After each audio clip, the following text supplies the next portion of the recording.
Anyone who sees any types of disease in your society,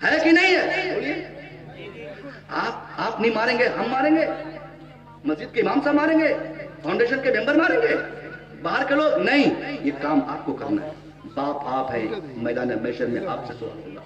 نبی نے کیا کہا؟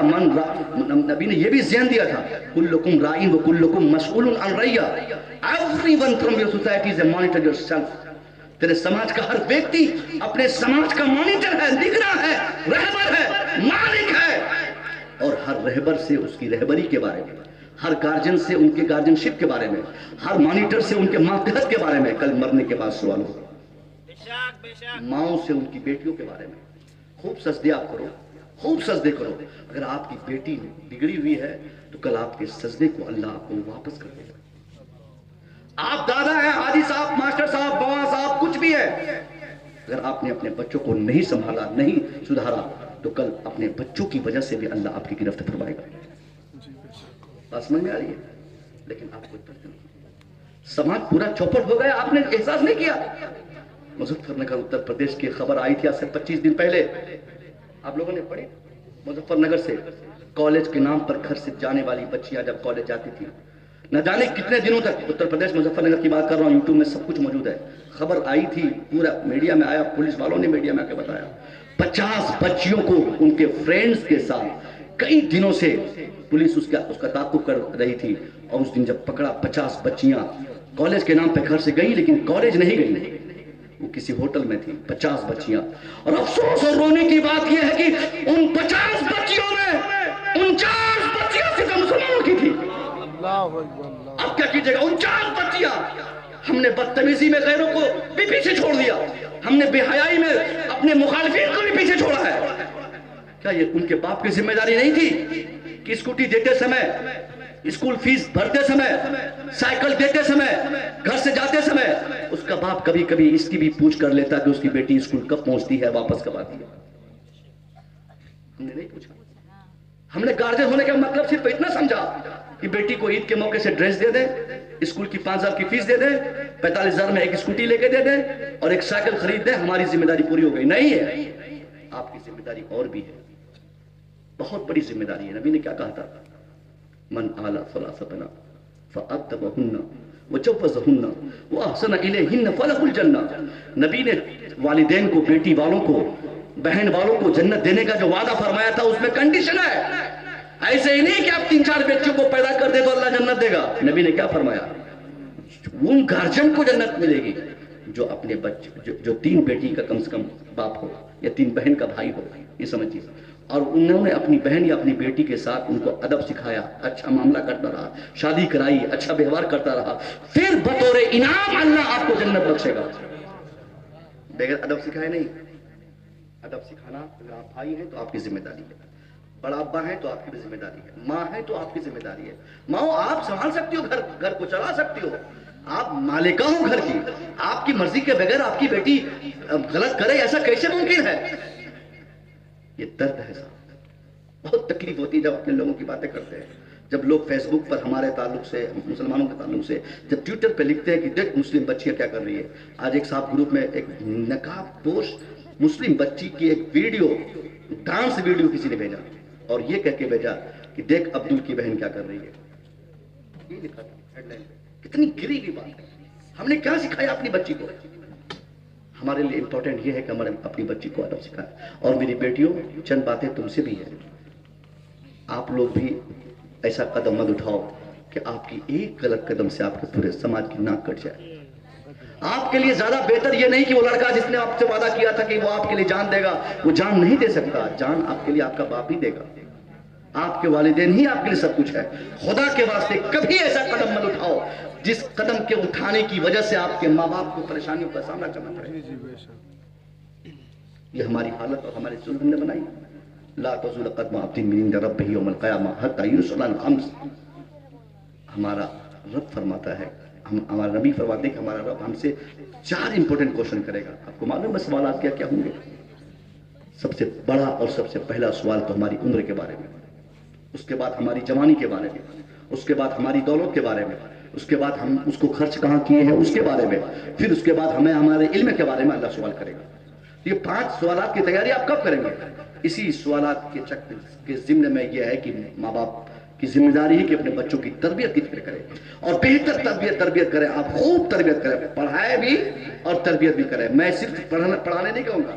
اگر آپ نے صرف پڑھایا ہے اور تربیت نہیں کی ہے تو آپ ناکام ہیں.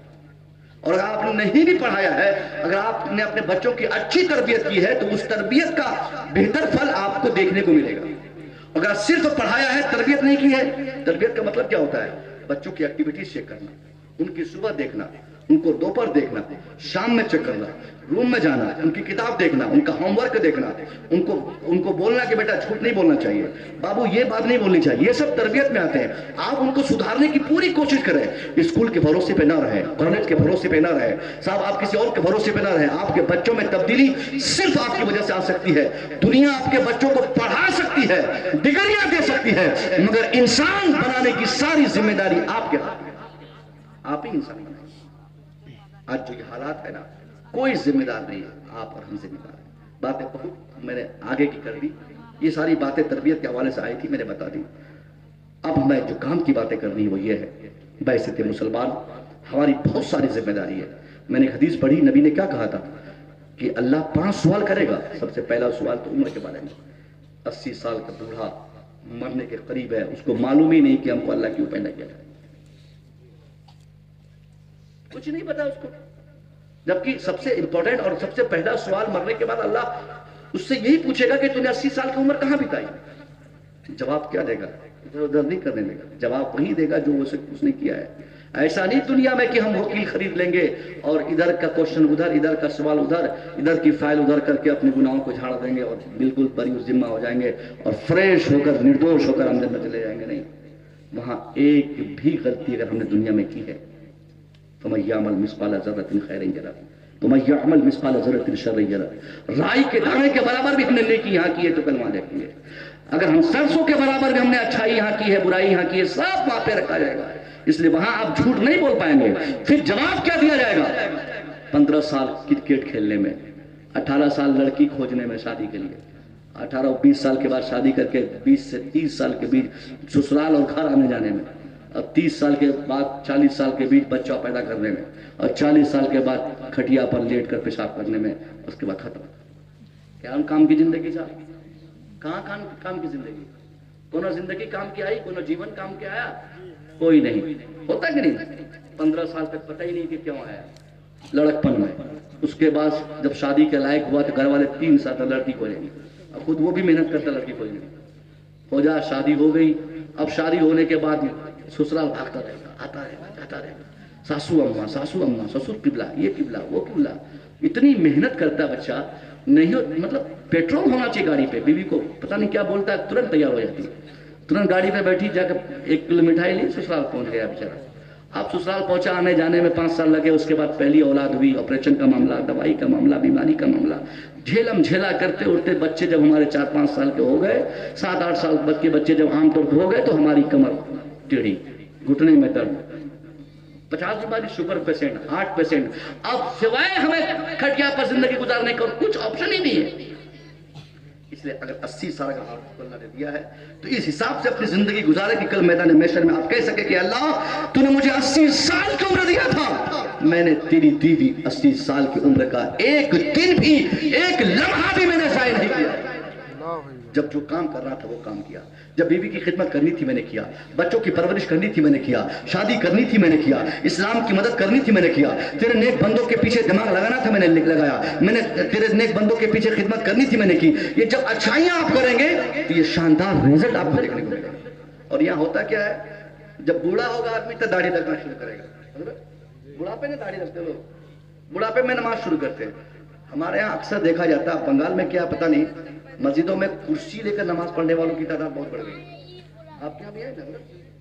پہلے 10-15 سال پہلے تو کوئی جانتا ہی نہیں تھا کہ کرسی میں بھی نماز کوئی پڑھتا ہے. اب تو ہر ہفتے میں 1-2 کرسی بڑھ جا رہی ہے. کیوں؟ کیونکہ اس لنگڑے نے جوانی میں نماز نہیں پڑھی, اور کسی نے کہہ دیا ان کو کہ اب مرنا ہوگا تم کو, اب مرو گے, بچو گے نہیں. اب جب پتہ چل گیا کہ یقیناً مرے گا ہی وہ, تو بیٹا سے کہا تھا کہ چلو کرسی رکھو مسجد میں, اب تو مرنا ہی. اب ایسی عمر میں نماز شروع کر رہا ہے جس عمر میں نہ سجدہ کیا جا رہا ہے، نہ تکبیر کیا جا رہا ہے، نہ قیام کیا جا رہا ہے، بس کرسی پہ بیٹھ کر ایسے کر رہا ہے۔ یہ کون سی عبادت ہے صاحب؟ جوانی میں آپ کیا کر رہے تھے؟ جنگ بلڈ تھے ہیں تو کیا کر رہے ہیں آپ؟ اس وقت کیوں نہیں اللہ کو یاد کرتے؟ حج کے لیے جاتے کب؟ جب دکھائی نہیں دیتا، اور وہاں سے خبر آتی کہ حاجی صاحب گئے کام سے۔ ابھی مثال کتنے حاجی صاحب انتقال کے معلوم ہے، اور سیدھے بولتا ہے کہ جنت چلا گیا۔ الحمدللہ جو وہاں انتقال کرے گا جنت جائے گا ہی، مگر آپ کی نیت صحیح رہے گی تب نہ جنت جائیں گے۔ نیت تو پہلے خراب ہے، سب کام کر کے بیٹا بیٹی کی شادی کرا کے گھر بنا کے ٹائلز لگا کے، جب چلا نہیں جا رہا، جب اٹھا نہیں جا رہا، جب رکشہ کے سہارے ویل چیئر کے سہارے آپ چل رہے ہیں، اس عمر میں آپ حج کرنے جائیں گے، مناسک حج آپ پورا کر پائیں گے؟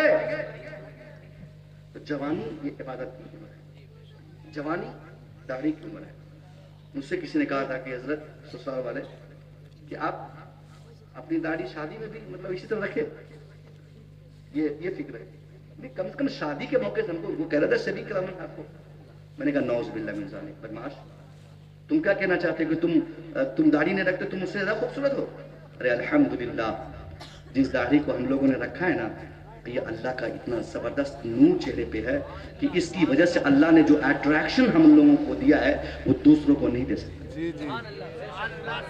نعرہ تکبیر، نعرہ رسالت، سنت مصطفیٰ۔ یہ اصل یہ خوبصورتی ہے۔ اور ایک میڈیکل رپورٹ میں بتاؤں، داڑھی رکھنے والوں کی مردانگی داڑھی نہ رکھنے والوں کے بنسبت زیادہ رہتی ہے۔ فیکٹ ہے۔ اس لیے ہم مرد ہیں تو داڑھی رکھیں گے، عمر کی قید نہیں ہے بیٹا، تم لوگ بھی کوشش کرو اچھے لوگوں کے دیکھنے میں۔ چینل والا ہے کیا؟ میں تو ایک جگہ چینل والا سے توبہ کروا دیا تھا۔ اچھا ماشاءاللہ ممبر ہیں تو آپ لوگ بھی داڑھی رکھیے، اور کھٹیا داڑھی نہیں، داڑھی کا مطلب ایک مشت داڑھی ہے۔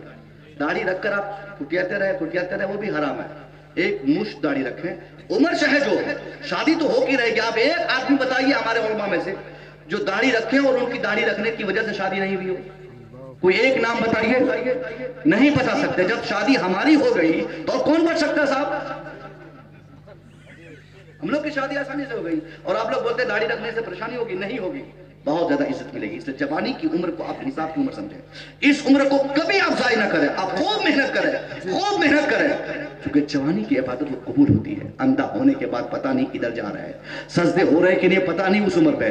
اس سے پہلے کہ آپ کی ٹنگڑی ٹیڑھی ہو، آپ شوگر پیشنٹ ہو جائے، آپ کی کڈنی خراب ہو جائے، آپ بیمار پڑ جائیں، آپ بستر پکڑ لیں، آپ جب بھی جگ جائیں، جب جگیں تب سویرا توبہ کریں اور لگ جائیں اللہ کو راضی کرنے کے پیچھے۔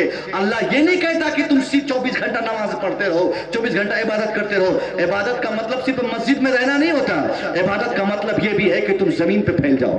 عبادت کا مطلب ہے تم میرے بندوں کے پیچھے محنت کرو۔ عبادت کا مطلب ہے تم فاؤنڈیشن بھی قائم کرو۔ عبادت کا مطلب ہے تم غریبوں پہ دھیان دو۔ عبادت کا مطلب ہے کسی غریب کی مدد کرو۔ عبادت کا مطلب ہے کسی گڈھے میں گرتے ہوئے انسان کو اٹھا لو۔ عبادت کا مطلب ہے کسی کی مجبوری میں بھی کام ہو۔ عبادت کا تصور اسلام میں نماز، روزہ، حج و زکات تک منحصر نہیں ہے۔ اسلام وہ پاکیزہ مذہب ہے جس میں عبادت کا تصور اگر نماز میں ہے تو خارج نماز میں بھی ہے، روزہ میں ہے تو خارج روزہ میں بھی ہے۔ اگر عبادت کا تصور حج و زکات میں ہے تو اس کے علاوہ میں بھی اللہ نے عبادت کا تصور رکھا ہے۔ اللہ کے رسول نے ایک مرتبہ سیدہ عائشہ سے فرمایا تھا، عائشہ مانگ تو کیا مانگنا چاہتی؟ عائشہ بول کیا چاہتی ہے؟ سیدہ عائشہ خوش ہو گئی کہ نبی نے فرمایا کہ میں کیا چاہتی ہوں۔ آپ نے بہت غور کیا، پھر اپنی جواب دیا کہ حضور میں اپنے ابو سے پہلے پوچھ لیتی ہوں کہ میرے ابا آپ سے کیا مانگنے کہتے ہیں۔ دوڑ کے سیدہ خدیجہ اپنے والد محترم صدیق اکبر کی بارگاہ میں پہنچی، کہا ابا حضور میرے نبی نے مجھ سے کہا ہے میں آج ان سے جو مطالبہ کروں گی میرے شوہر آج مجھے وہ عطا کریں گے، ابا آپ بتائیے میں کیا مانگوں؟ بہت اچھا موقع ہے، گولڈن چانس ہے، میں کیا مانگوں جو بہتر ہمارے لیے ہو؟ صدیق اکبر کو بہت دن سے کسی چیز کی تلاش تھی۔ اس نے کہا میری بیٹی عائشہ سن، بہت اچھا موقع ہے، بیٹی جا اپنے شوہر سے کہنا، بہت اچھا چانس ملا ہے ان سے کہنا کہ جب آپ شب معراج اللہ کے قرب خاص میں پہنچے تھے، اللہ کے نزدیک آپ کی حاضری ہوئی تھی، اس وقت اللہ نے آپ سے جو ہم کلامی فرمائی، اللہ نے جو آپ سے کمیونیکیشن کیا، جو باتیں ہوئی، ان تمام باتوں میں چند باتیں تو راز کی رہی ہوں گی، چند باتیں بھید کی رہی ہوں گی۔ ان چند بھید کی باتوں میں دو چار ایسی باتیں بتا دی جائیں جس کو جان کر، جس پر عمل کر کے ہمارا بھی فائدہ ہو جائے اور پوری امت کی بھلا ہو جائے۔ سیدہ عائشہ سے حضور فرمایا ہے کہ تم بول کیا چاہتی ہے میں دوں گا. اگر آج ہم لوگ یہ آفر اپنی بیوی کو دیں، اگر ہم لوگ اپنی بیوی کو یہ آفر دیں کہ بول کیا چاہتی ہے، تو بولے کہ چلیے مالدہ لے کے زیور محل لے چلیے، اور جتنے پیسے آپ کی پاکٹ میں ہوں گے سب خرچ کروا دے گی. زمین جو بسوباس جہاں آپ کا گھر ہے وہ بھی کہے کہ وہ ہمارے نام پہ کر دیجیے. لیکن اللہ کی قسم حضور کی گھر والی، مومنوں کی، تمام مومنوں کی ماں سیدہ عائشہ صدیقہ نے کیا کہا؟ میں ابا سے مشورہ کروں. پھر والد محترم نے کہا بیٹی جاؤ یہ کہنا کہ آپ کو اللہ نے بھید کی بات کیا بتائی. سیدہ عائشہ حاضر ہوئی کہ حضور اب مجھے یہ بتائیے کہ آپ جب قرب خاص میں پہنچے تھے اللہ نے آپ سے کیا کہا تھا؟ تو حضور مسکرائے لگے کہ اے عائشہ بھید کو بھید رہنے دو، مت کھولو. کہ نہیں حضور مجھے یہی جاننا ہے، آپ کو بتانا پڑے گا، مجھے یہی جاننا ہے، آپ کو بتانا ہوگا. بار بار پریشر ڈالی گیا. حضور مسکرانے لگے اور آپ نے فرمایا عائشہ نہیں مانے گی تو ایک قدم آگے بڑھا. سیدہ عائشہ آگے بڑھی، حضور بھی آگے بڑھے. آپ نے کان کے پاس جا کر دھیرے سے سیدہ عائشہ سے آپ نے کہا اے عائشہ سن، اگر جاننا چاہتی ہے کہ رب نے وہ کون سی بھید کی بات شب معراج مجھے کہی تھی تو سن، اللہ کا یہ وعدہ ہے. اللہ نے فرمایا تھا اے میرے محبوب آپ کی امت میں سے یا ایک روایت کے مطابق میرے بندوں میں سے جو بھی بندہ کسی گڈھے میں گرتے ہوئے انسان کو سنبھال لے گا، کسی روتے کو ہنسا دے گا، کسی کی مجبوری میں کام آئے گا، تو اے عائشہ میرے رب کا وعدہ تھا کہ میرا رب نے فرمایا کہ میں اسے بندے کو بغیر کسی حساب کے ڈائریکٹ جنت عطا کر دوں گا. کوئی کوشچن نہیں، کوئی سوال نہیں. اس کو جو کسی گڈھے میں گرتے انسان کو اٹھا لے گا، کسی کی مجبوری میں کام آئے گا، کسی کی تکلیف میں کام آئے گا. آپ سیدہ عائشہ جب یہ بات سنی تو بہت خوش ہوئی، مچلنے لگی، دوڑ کے اپنے ابا کو بتانے کے لیے آئی کہ ابا یہ مزدہ ہے، یہ خوشی کی بات ہے. صدیق اکبر نے کہا بیٹی کیا لائی ہو خبر؟ کہ حضور نے یہ فرمایا کہ جو بندہ کسی بندے کی مدد کرے گا، کسی کا آنسو پوچھے گا، اللہ کا وعدہ ہے کہ ایسے بندے کو اللہ بغیر حساب کے ڈائریکٹ جنت بھیج دے گا. پر اتنا یہ کہہ رہی ہے وہ، ادھر صدیق اکبر رونے لگے. اس قدر روئے کہ داڑھی بھیگ گئی، بہت زیادہ روئے. حضرت عائشہ کی نگاہ پہنچی کہ ابا یہ رونے کی تو بات نہیں تھی، آپ روئے کیوں؟ یہ تو خوشی کی بات ہے، ہم لوگوں نے بہت لوگوں کی مدد کی ہے، کسی کے بدلے انعام مل جائے گا کافی ہے. صدیق اکبر کا جواب سنیے، آپ کا ایمان آپ تازہ ہوگا، روٹے کھڑے ہو جائیں گے. صدیق اکبر نے کہا میری بیٹی عائشہ تو نے صرف ایک پہلو پہ غور کیا ہے، ایک آپشن پہ غور کیا ہے. میری بیٹی اس کا عکس دیکھو، اس کا اپوزٹ دیکھو. اس کا اپوزٹ کیا ہوتا ہے؟ اللہ نے جب یہ فرمایا کہ کوئی جب کسی کا آنسو پوچھے گا تو اللہ اسے جنت عطا فرمائے گا. اس کا دوسرا رخ یہ کہتا ہے کہ جو کسی کو رولائے گا اللہ اسے ڈائریکٹ جہنم بھیج دے گا. میں اس لیے رو رہا ہوں. اور عائشہ میں اللہ سے دعا کرتا ہوں کہ اللہ ہمیں ہماری جتنی زندگی بچی ہے کبھی ایسا نہ ہو کہ اللہ کے کسی بندے کو مجھ سے کوئی تکلیف پہنچے. اس لیے آپ اور ہم دوسروں کا آنسو پوچھنے کا کام کریں. نماز سے اللہ خوش ہوتا ہے، لیکن اللہ کے بندوں کی خوشی میں بھی اللہ کی خوشی ہے. کسی بندے کی مجبوری میں کام آئے یہ بھی اللہ کی رضامندی ہے.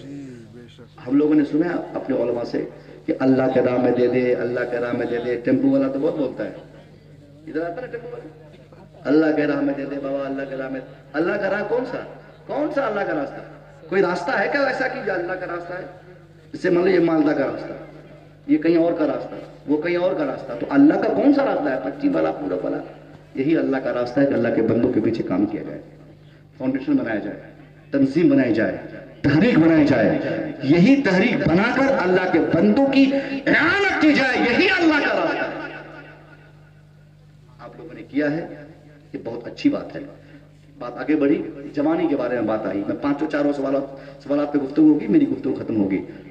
ابھی تو عمر کے بارے میں بات چلی، جوانی کے بارے میں بات چلی کہ جوانی آپ کا بہت امپورٹنٹ آپ کی جوانی ہے. اس کا سوال تو مرنے کے بعد آپ سے سب سے سختی کے ساتھ کیا جائے گا، کیونکہ ہر نوجوان کی طاقت نہ صرف اس نوجوان کے لیے بلکہ اس پوری آبادی کے لیے سب سے امپورٹنٹ ہوتی ہے.